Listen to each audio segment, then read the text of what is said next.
Do you ever notice how some people just seem untouchable? They walk into a room and command respect without saying a word. Then there are others who constantly struggle, no matter how smart or talented they are. The difference? It's not luck. It's what they choose to reveal in public. The Stoics understood this 2,000 years ago. Machiavelli warned us about it centuries later. And today we're going to talk about 9 things you should absolutely never do in public if you want to protect your power, your peace, and your reputation.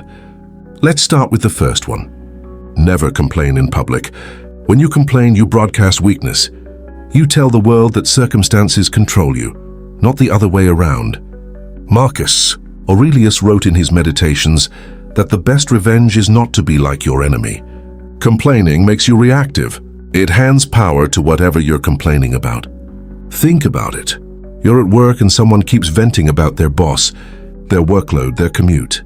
What do you think of them? Probably not much. You might nod along, but deep down, you see them as someone who lacks control. Machiavelli understood this perfectly.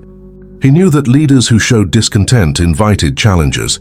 People sense vulnerability like sharks sense blood in water.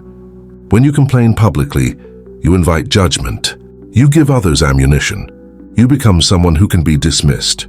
The Stoics practiced what they called amor fati, love of fate. They accepted reality as it was and worked within it. They didn't waste energy wishing things were different. They adapted. So the next time you feel the urge to complain, pause. Ask yourself what complaining will accomplish. Usually nothing. Save your concerns for private conversations with people who can actually help. In public, maintain composure. Show that you handle adversity with grace. Second thing, never overshare your plans. Seneca warned that we suffer more in imagination than in reality. When you announce your goals publicly, 2 things happen. 1, you invite resistance. People will doubt you, criticize you, or even actively work against you. Not because they're evil, but because human nature includes envy and skepticism. 2, you lose motivation. Studies show that when you talk about goals, your brain gets a premature sense of accomplishment. You feel good just from sharing the plan, so you're less driven to execute. Machiavelli advised that a wise prince should never reveal his hand too early. He should move in silence until the moment of action. Think about someone you know who always talks about what they're going to do. They're going to start a business, write a book, get in shape. But years pass and nothing changes. They confuse talking with doing. Now think about someone who just quietly works and then one day shows up transformed. New job, new body, new life, that's power. The Stoics believed in focusing only on what you can control. You can't control how people react to your plans. You can control your actions. So keep your goals private. Work in silence. Let your results be your announcement. When you succeed, people will notice. And they'll respect you more because you didn't need their validation along the way. Third, never display anger in public. Epictetus taught that it's not what happens to you, but how you react that matters. Anger is a loss of control. When you get angry in public, you show everyone that someone else has the remote control to your emotions. You become predictable. You become manipulable. Machiavelli observed that rulers who acted on emotion rarely lasted long. Their enemies learned their triggers and used them. Anger clouds judgment. It makes you say things you'll regret. It damages relationships you might need later. It creates a reputation that follows you. Imagine you're in a meeting and someone challenges your idea. If you snap back defensively, what happens? The room goes quiet. People remember your reaction more than the original disagreement. You become that person who can't handle criticism. But if you stay calm, consider the challenge thoughtfully, and respond with clarity, you command respect. You show strength. The Stoics practiced what they called the discipline of assent. They trained themselves to pause between stimulus and response. Someone insults you. That's the stimulus. Your anger is not automatic. It's a choice. You can choose a different response. You can choose calm. This doesn't mean you become a doormat. It means you respond strategically, not emotionally. You address issues firmly but without losing your composure. People fear calm more than rage, because calm suggests control, calculation, power. Fourth thing, never beg for attention or validation.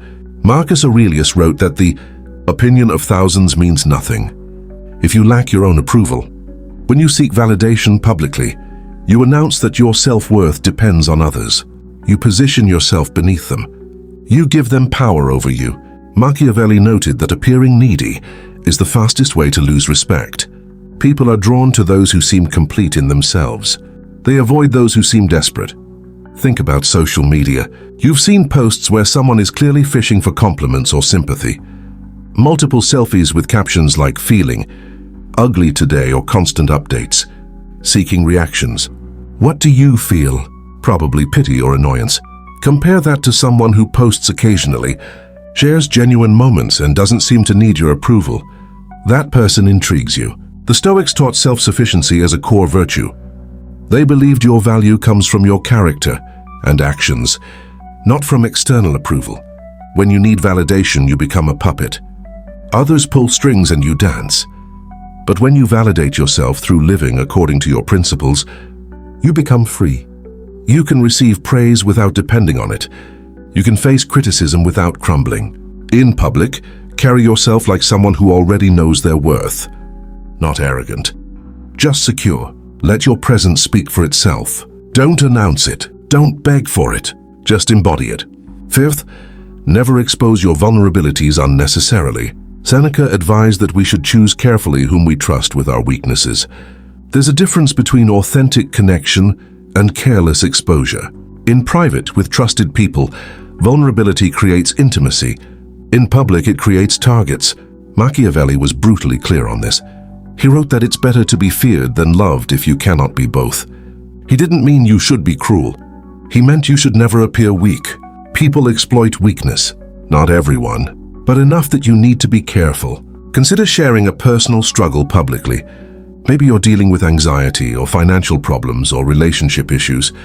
Some people will sympathize, but others will file that information away. They'll use it later to undermine you, discount your opinions, or simply gossip.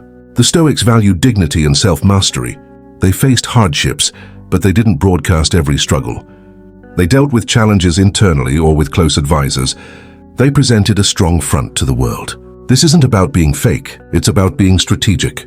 You can be authentic without being an open book. You can connect with people without handing them weapons. In public settings, maintain boundaries. Share success, share lessons learned, but keep your current struggles private. Handle them with your inner circle. Protect your reputation by protecting your perceived strength. Sixth thing, never gossip or speak badly about others. The Stoics believed that how you speak about others reveals your character, not theirs.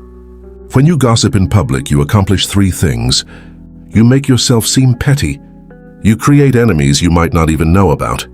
And you signal to everyone listening that you'll talk about them the same way when they're not around. Machiavelli understood that information is power, but spreading gossip wastes that power. It makes you seem like someone who can't be trusted with sensitive information. It makes you a liability. Think about workplace dynamics. Someone who constantly talks about others behind their backs might seem popular in the moment, but nobody truly trusts them. Nobody shares real information with them. They get excluded from important conversations because people know they can't keep confidence. The Stoics practiced focusing on their own improvement rather than criticizing others. Marcus Aurelius would remind himself to mind his own business and focus on being a better person. When you gossip, you're usually projecting your own insecurities. You're trying to feel better by bringing others down. That's weakness. Strength is building yourself up through your own actions. In public, if you can't say something constructive about someone, say nothing. If someone tries to pull you into gossip, change the subject or politely decline. Protect your reputation as someone discreet. That reputation becomes its own form of power. Seventh, never apologize excessively or take blame that isn't yours. The Stoics taught personal responsibility. Own your mistakes. But they also taught wisdom and discernment. Not everything is your fault. Machiavelli observed that leaders who apologized too readily appeared weak and invited further attacks. When you over-apologize in public, you condition people to see you as always wrong. You train them to blame you. You become the default scapegoat. There's a difference between a sincere, appropriate apology and constant self-flagellation. Imagine you're in a group project and something goes wrong. If you immediately say, "I'm so sorry, it's all my fault," I'm terrible at this, people will believe you. Even if it wasn't entirely your fault, they'll remember you as the weak link. But if you say, I see the issue, here's what happened. Here's how I'll address it going forward. You show accountability without diminishing yourself. The Stoics valued honest self-assessment without unnecessary self-criticism. They acknowledged errors as learning opportunities, not as evidence of permanent inadequacy. In public, apologize once sincerely when you're actually wrong.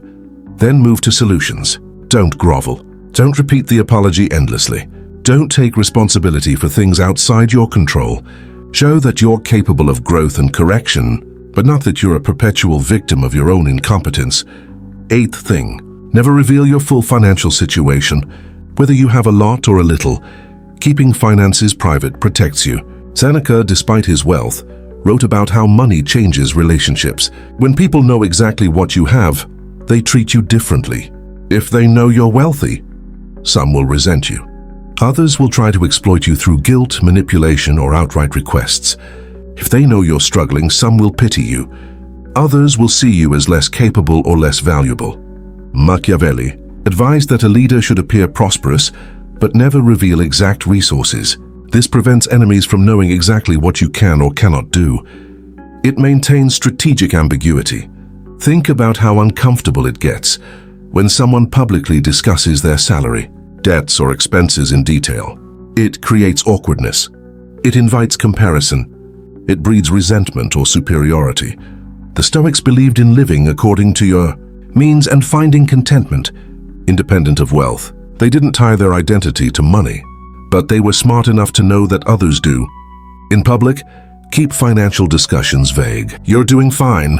You're working on goals. Leave it at that. Don't brag about earnings or purchases. Don't complain about expenses. Money is private. Keep it that way. This protects your relationships and your peace of mind. Ninth and final thing, never show all your cards.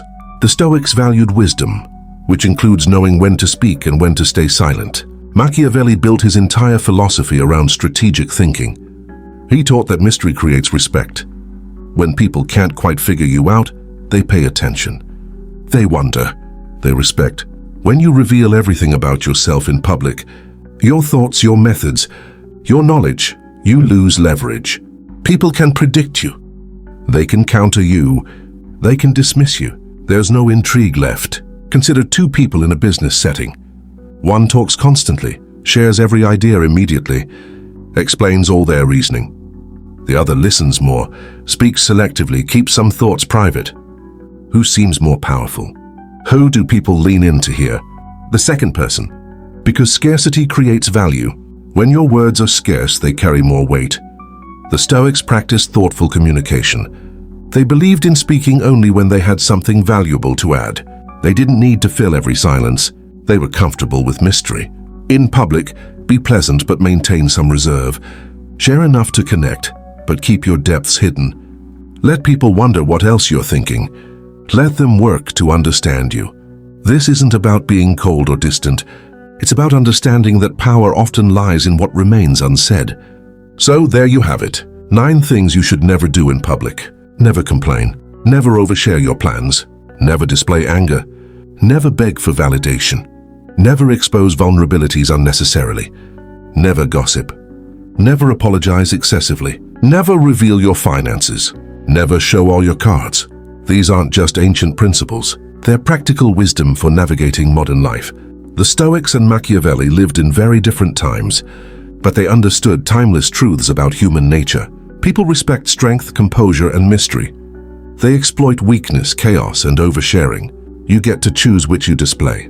If this resonated with you, hit that like button. Drop a comment telling me which of these 9 you find hardest to follow. And subscribe because we're diving deeper into Stoic wisdom every week. Remember, your public presence is your power. Protect it wisely.